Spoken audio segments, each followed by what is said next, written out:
News હું છું anchor Arpita Patel. હવે જોઈએ અગત્યના સમાચાર। રાજકોટ શહેરમાં પોલીસ દ્વારા દારૂનો જથ્થો પકડવામાં આવ્યો હતો। તેનો આજે દારૂનો નાશ કરવામાં આવ્યો છે। 2,68,00,000થી વધુ દારૂના જથ્થાનો નાશ કરાયો છે।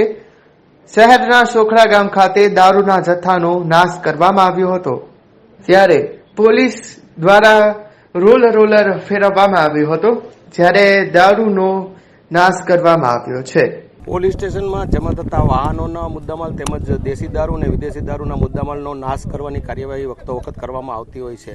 તે મુજબ આજરોજ પૂરા રાજકોટ શહેર પોલીસના 12 પોલીસ સ્ટેશન તેમજ ડીસીબી ક્રાઇમ પોલીસ સ્ટેશનમાં વિદેશી દારૂના જે કેસો કરેલા તેનો મુદ્દામાલ છે તેનો નાશ કરવાનો કાર્યક્રમ અહીંયા રાખવામાં આવેલો અને તે મુજબ નાશ કરવાની કાર્યવાહી કરેલ છે।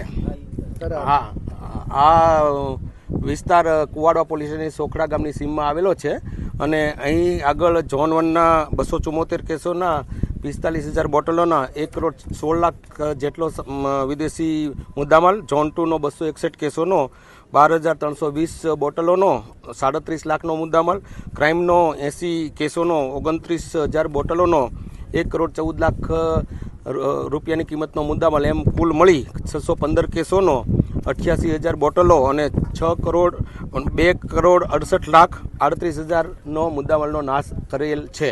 સર, આ કેટલા ટાઈમમાં પકડવામાં આવ્યો હતો? આપણે ગયા વર્ષે તમને ખ્યાલ હોય તો ડિસેમ્બર 2022માં આ વિદેશી દારૂ મુદ્દામાલનો નાશ કરેલ, આ જ જગ્યાએ કરેલ અને પાછો 1 વર્ષ પછી અહીં નાશ કરવામાં આવેલ છે।